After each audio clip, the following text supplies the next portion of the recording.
মা সিদ্ধেশ্বরী মন্দির দোকান।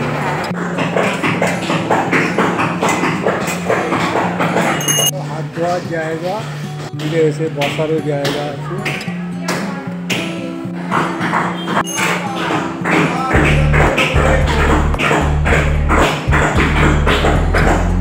বজবজ লোকাল এলো শিয়ালদায় 17 নম্বর প্ল্যাটফর্মে দিয়েছে।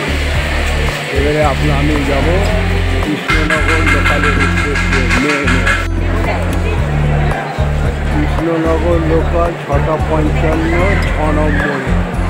এবারে শিয়ালদা মেইনে যাচ্ছি সাউথ থেকে। তা আজকে আমি কৃষ্ণনগর লোকাল ধরবো। ডিসপ্লেতে দেখাচ্ছে 6 নম্বরে। এরকম ডিসপ্লেতে কৃষ্ণনগর লোকাল দেখাচ্ছে 6:55, 6 নম্বরে। চলুন, অলরেডি কৃষ্ণনগর লোকাল দিয়ে দিয়েছে 6 নম্বরে। চলুন আজকের আপনাদের কৃষ্ণনগর নিয়ে যাব। কৃষ্ণনগর লোকাল 6:55 পাক্কা টাইমে ছেড়ে দিই। আজ আমার গন্তব্যস্থল কৃষ্ণনগর।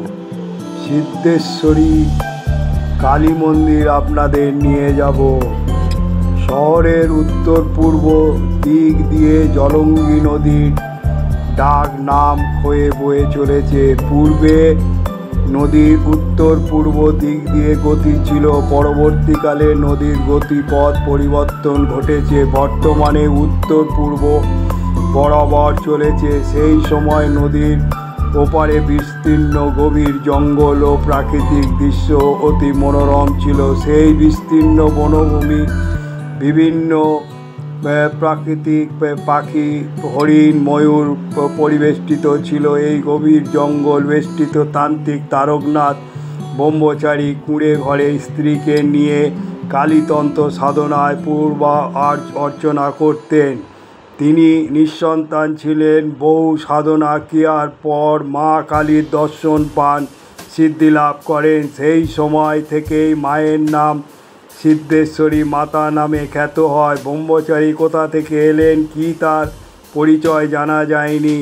মোটামুটি 500 বছর আগেকার ঘটনা। অলৌকিক যোগ সাধনা, ডাকিনী যোগিনী তান্ত্রিক ক্রিয়াকলাপ করতেন। তিনি কখনো মূর্তি পুজো করতেন না।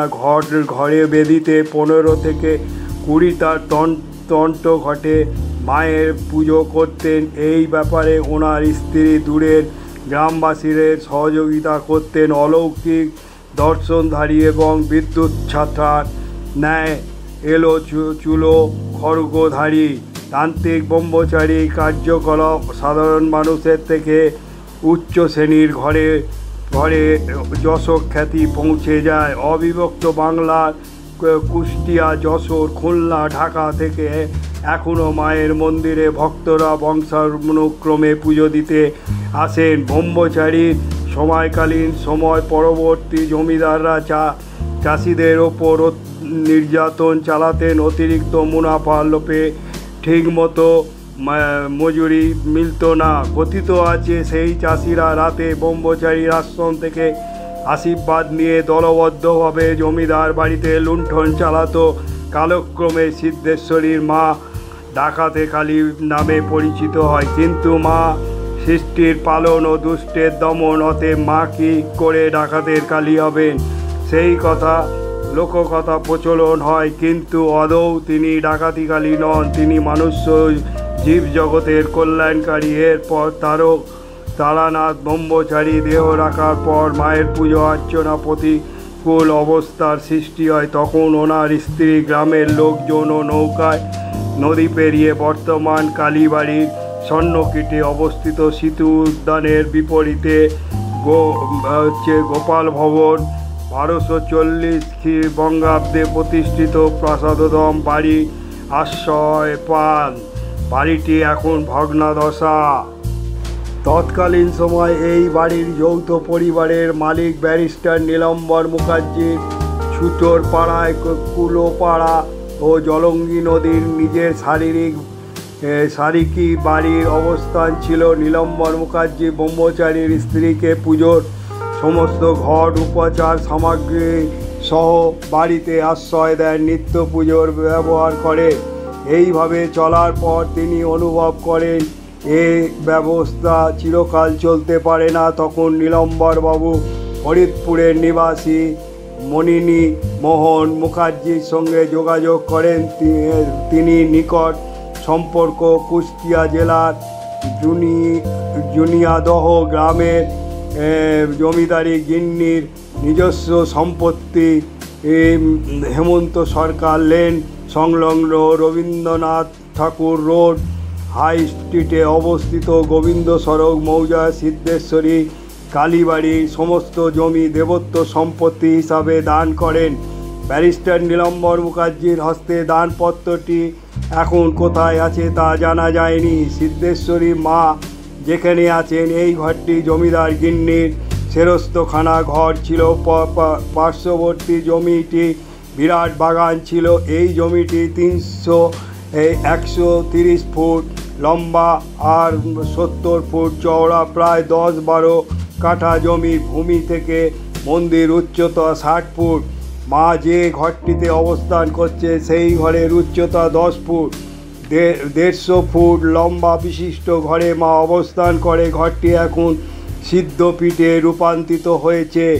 5.5 ফুট উচ্চতা। মা 4 হাত বিশিষ্ট। ওপরে ডান হাতে ভক্ত সকলদের অভয় দিচ্ছেন। ওপরের মা হাতে খড়গ বিশিষ্ট হস্তে শত্রু দমন করছেন। নিচের ডান হাতে আশীর্বাদ করছেন। নিচের বাম হাতে আমাদের পশুবৃত্ত কম লোভ ক্রোধ উৎখাত করেন।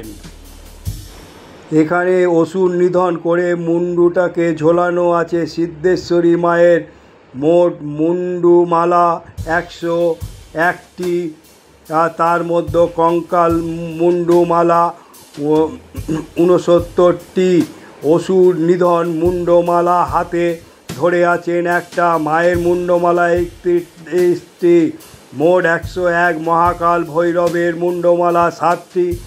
দয়াময়ী মায়ের মুন্ডমালা 51টি। বাম হাতে 1টি। আর মায়ের মুখ স্থিরভাবে দর্শন করলে সকল ভক্ত স্থির হয়ে যাবে, কিছুতেই চোখ সরে না। মনে হয় তিনি খুব রাগান্বিত, কখনো মনে হয় হাসছেন, আবার মনে হয় তিনি পাথরের মতন স্থির হয়ে আমাদের দিকে তাকিয়ে আছেন। মৃন্ময়ী মূর্তিটির সেই সময় নির্মাণ করেছিলেন তারাপদ পাল। কৃষ্ণনগর ষষ্ঠীতলা কুমোরপাড়ার নিবাসী তারাপদ পালের সঠিক ভিটেটি কেউ বলতে পারেনি। যাই হোক, মূর্তিটি প্রতিষ্ঠিত করার আগে পর্যন্ত একটি জলচৌকির ওপর তারানাথ ব্রহ্মচারী সিদ্ধ ঘটগুলি রেখে ব্যারিস্টার নীলম্বর মুখার্জি নিত্য পুজোর ব্যবস্থা করে যান। পরবর্তী অনেক কাল পরে ঘূর্ণি নিবাসী বর্তমান ভারত সেবাশ্রম তান্ত্রিক দীননাথ চট্টোপাধ্যায় নিত্য পুজো ওর দায়িত্ব নেন। সেই সময় শহরের বেশ কিছু মানুষ দীননাথ বাবুর কাছে জানতে চান, আপনি তো ঘটগুলিতে মায়ের পুজো করছেন। এবারে আমরা নগরে আমি পৌঁছে গেলাম 1 নম্বর প্ল্যাটফর্মে। এবারে 1 নম্বর প্ল্যাটফর্ম থেকে বেরিয়ে আমরা যাব আপনাদের নিয়ে কৃষ্ণনগর সিদ্ধেশ্বরী কালী মাতার মন্দিরে। তা চলুন আজ আপনাদের কালী মাতার মন্দিরে নিয়ে যাই। এই হলো অটো স্ট্যান্ড, রেলওয়ে স্টেশন, আর এই হলো অটো স্ট্যান্ড। এখানে অনেক অটো আছে, এখান থেকে আপনাদের অটো নিয়ে যেতে। সিদ্ধেশ্বরী কালী মন্দিরের উদ্দেশ্যে চললাম। যেতে যেতে এক শীতলা পুজো হচ্ছে আলিমবাজারে, সেটাও আপনাদের ছোট্ট করে তুলে ধরলাম।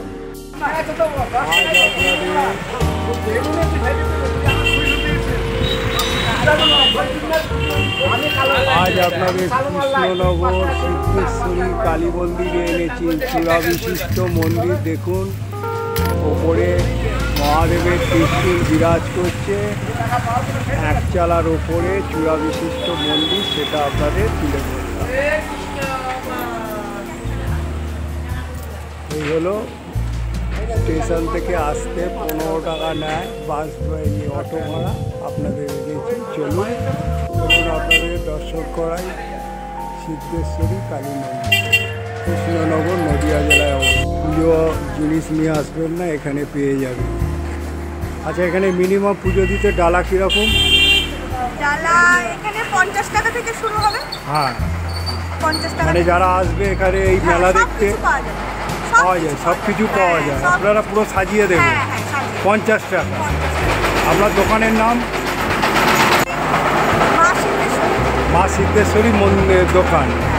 এই হলো মা সিদ্ধেশ্বরী ঢোকার মুখ। দেখুন কত কাজ করে তুলেছে এই মন্দির, কত কাজ করা দেখুন, কত সুন্দরভাবে সব ফুটিয়ে তুলেছে ওয়ালে, সেগুলো আপনাদের তুলে ধরছে। এখানে প্রত্যেকটা হচ্ছে ফুল্লরা, রক্তেশ্বর, তবে বর্গভীমা, নলেশ্বর, নন্দিকেশ্বর, দক্ষিণেশ্বর, তারপরে কঙ্কালীতলা, তারাপীঠ, যজ্ঞদা, কিরেটেশ্বর, কালীঘাট ও বহুলা প্রত্যেকটা তুলে ধরা হয়। এখানে ঢুকেই একটা বেল গাছ পেয়ে যাবে। এখানে সব মনস্কামনা করে যায় এই বেল গাছে। একটা ত্রিশূল আছে। রাধা গোবিন্দ সোনার মূর্তি, প্রায় 25 কেজি স্বর্ণ দ্বারা নির্মিত। তাই এই মূল্যবান মূর্তিটি জনসাধারণের আড়ালে থাকে। অধিকাংশ সময় বিশেষ অনুরোধে সকলকে দর্শনের জন্য উন্মুক্ত হয়েছিল এই মন্দির দ্বার। অপূর্ব সুন্দর এই মূর্তিটির পাশে সিদ্ধেশ্বরী ভবন আছে। এ হলো দয়াময়ী কালীর মূর্তি, সেটাও আপনাদের কাছে তুলে ধরলাম। এখানে সিদ্ধেশ্বরীর মায়ের পাশেই মায়ের দয়াময়ীর মূর্তি তুলে ধরলাম, আর প্রণামানন্দজির ছবিও ফুটিয়ে তোলা হয়েছে। একই মন্দিরে দুটি কালীর মূর্তি তুলে ধরা হয়েছে। এখনও করা যায়, যে কোনো মন্দির এলে পরীক্ষণ করতে হবে। পরীক্ষণ হয়ে গেল।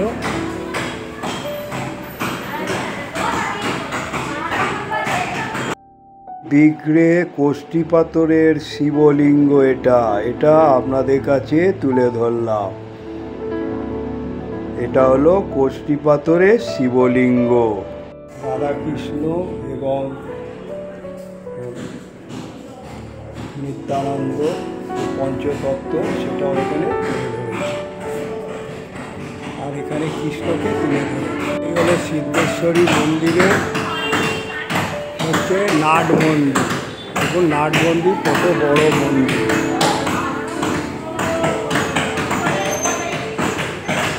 সেটাও আপনাদের তুলে ধরে। এই নাট মন্দির বিশিষ্ট সিদ্ধিদাতা গণেশ, সেটাও আপনাদের তুলে ধরলাম। এখানে সিদ্ধিদাতা গণেশ বিরাজ করছে এই মন্দিরে, সেটাও তুলে ধরলাম আপনাদের। বলছেন যে দীননাথবাবু জানান ঘটগুলি সিদ্ধ ঘট, এইভাবেই পুজো হয়ে আসছে। তা কালীর মূর্তি কোথায়? তখন দীননাথবাবু জানায় এইগুলো হচ্ছে সিদ্ধ ঘট, কিন্তু উনি পরে বুঝিয়েছিলেন মায়ের মূর্তি দরকার। এখন আমরা যে সিদ্ধেশ্বরী মায়ের মূর্তিটি দেখছি সেটা দীননাথ চট্টোপাধ্যায় প্রতিষ্ঠা করে যান। তিনি মারা যাওয়ার পর পরবর্তীকালে ভট্টাচার্য পরিবারের ওপর নিত্য পুজোর দায়িত্ব দেওয়া হয়। ওনাদের পরিবার মন্দিরে বসবাস করতে থাকেন, নিত্য পুজো ও মন্দির পরিচালনা করতেন। দীর্ঘ বছর পর মন্দিরে ত্রুটি বিচ্যুতির পর জন্য ভক্তজন সাধারণ মানুষের মধ্যে প্রচণ্ড উদ্বেগ ক্ষোভ সৃষ্টি হয়। তার ফলে ভট্টাচার্য পরিবারের মন্দিরের দায়িত্ব ছেড়ে দেয়। ব্রহ্মচারীরা 15-20টি ঘটের মধ্যে একটি ঘট মন্দিরের কর্তৃপক্ষকে দিয়ে যান।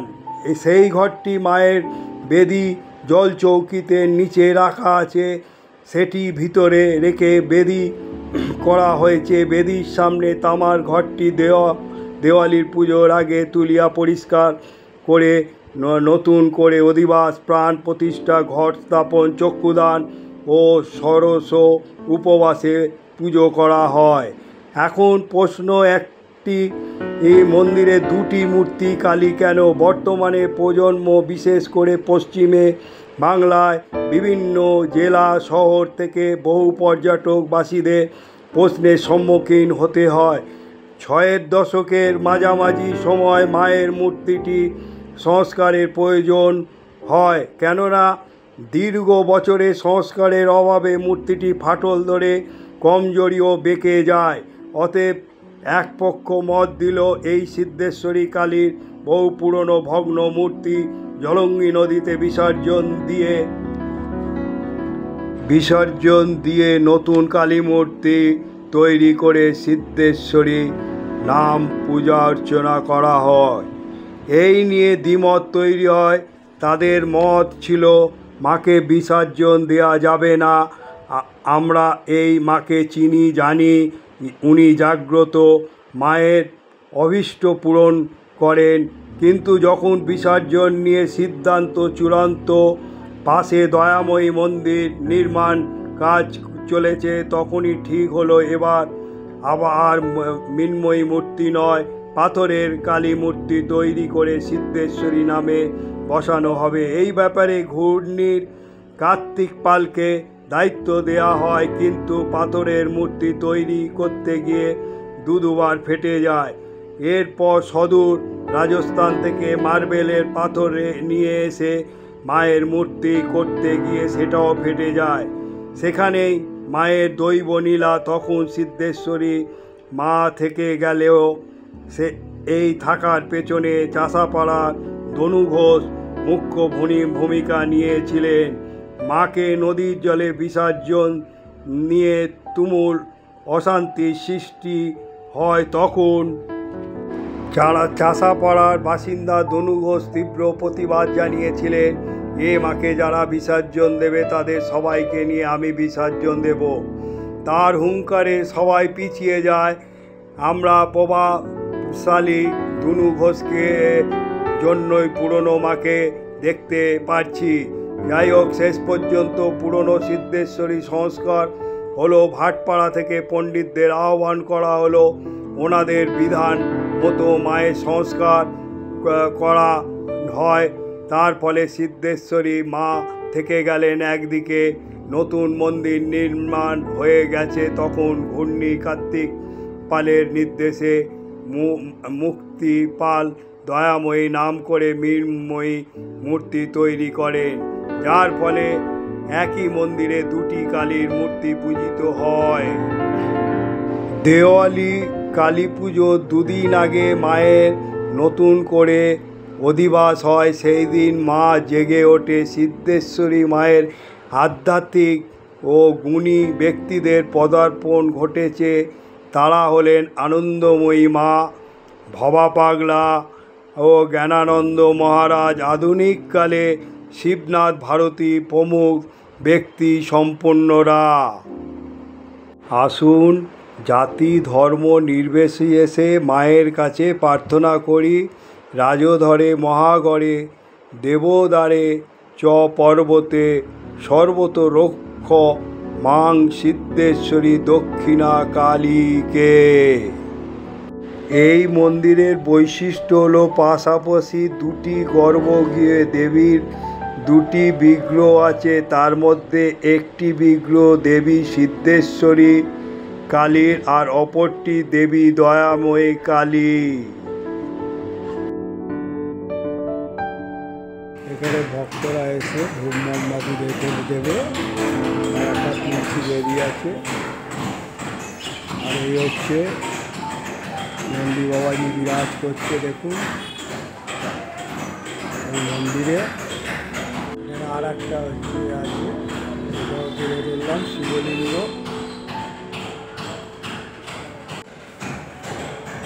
দেখুন কত সুন্দরভাবে ওই শিবলিঙ্গর এখানে দেবাদিদেব মহাদেব ধ্যানস্থ অবস্থায় আছে, সেটাও আপনাদের তুলে ধরলাম।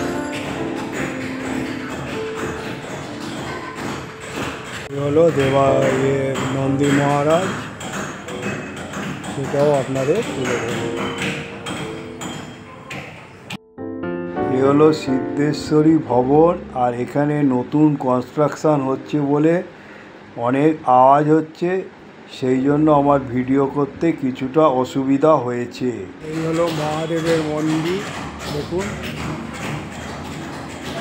ত্রিশূল দিয়ে চূড়া বিশিষ্ট এই মন্দির গড়ে তুলেছে। মহাদেবকে প্রত্যেকটা জায়গায় ফুটিয়ে তুলেছে। তার পাশে একটা আম গাছ, আর ভক্তগণ এসে মহাদেবকে করছে। এ হলো সিদ্ধেশ্বরী ভবনের অফিস ঘর। এখানে সিদ্ধেশ্বরী ভবনে নতুন কনস্ট্রাকশনের কাজ চলছে, আর পণ্ডিত মশাই ভক্তদের নিয়ে পুজোয় ব্যস্ত আছেন, সেটাও আপনাদের কাছে তুলে ধরলাম। দেখুন এক এক করে সারিবদ্ধভাবে পুজো দিচ্ছে মাকে, দেখুন সেটা আপনাদের কাছে তুলে ধরলাম। দেবী সিদ্ধেশ্বরী রক্তজবায় সজ্জিত খড়গ হাতে দেবী, তার মাথায় রয়েছে সোনার মুকুট, হাতে রয়েছে রূপোর চাঁদমালা, পায়ের কাছে সিংহ রক্ত পিপাসা শিয়াল। দেবীর ডান পাশে ত্রিশূল হাতে দাঁড়িয়ে আছে মহাদেব। মন্দির চত্বরে আছে কৃষ্ণচন্দ্রে স্থাপিত মূল্যবান কোষ্ঠী পাথরের গণেশ মূর্তি। এই মন্দিরে রাধা গোবিন্দর মূর্তি আছে 25 কেজি স্বর্ণ। অপূর্ব সুন্দর সেই মূর্তিটি। সিদ্ধেশ্বরী ভবনের আছে অতি প্রাচীন একটি বেলগাছ। এই মন্দিরে পুজো দেওয়ার সামান্য অর্থের বিনিময়ে ভক্তদের ভোগের প্রসাদ সঙ্গে সুন্দর ব্যবস্থা আছে। আর এই হলো চূড়া বিশিষ্ট মন্দির, সেটা আপনাদের কাছে বাইরে থেকে তুলে ধরলাম। এসে বসারও জায়গা আছে, অনেক বড় মন্দির, বসার অনেক জায়গা আছে। আজ হচ্ছে মঙ্গলবার, দেখুন ভক্ত সমাগম হয়েছে।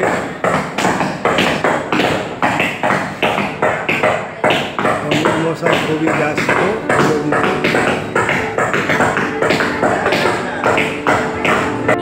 কনস্ট্রাকশনের কাজ হচ্ছে।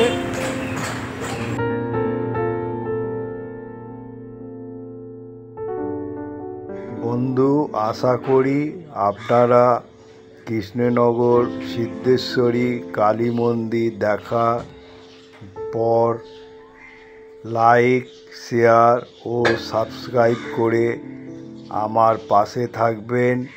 যদি ভালো লেগে থাকে আপনারা ভালো থাকুন, সুস্থ থাকুন। এই বলে আমি একবারে আমার গন্তব্যস্থলে চললাম। জয় মা সিদ্ধেশ্বরী।